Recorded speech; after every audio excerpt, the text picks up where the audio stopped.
चंद्रकांत पाटील हे स्वतः कोल्हापूरमधले, मात्र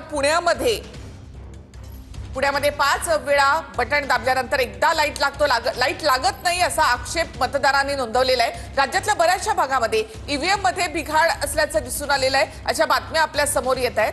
राज्यामध्ये 29 महापालिकांसाठी मतदानाला सुरुवात झाली आहे आणि मतदारांच्या रांगा देखील या ठिकाणी पाहायला मिळत आहेत। मात्र मशीन बंद पडणार असतील, मशीनला शॉक लागणार असतील तर ती अजून वेळ लागेल।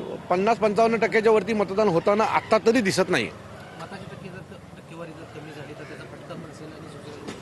हे बघा, मतांची टक्केवारी कमी झाली तर सगळ्यांनाच त्याचा फटका पडणार आहे, पण त्याला दोषी फक्त निवडणूक आयोग असणार आहे। कारण त्यांच्या या 4-4 मतांची जी काही सरकारच्या दलालांसाठी जी काही कामं चालू आहेत ना, काय गरज आहे 4 मतांचे? एक माणूस एका वॉर्डातनं निवडून येऊ शकतो। 4-4चे पॅनल बनवायचे, म्हणजे एक स्ट्रॉंग असेल तर 3 जणांना खेचून घेऊन जातो।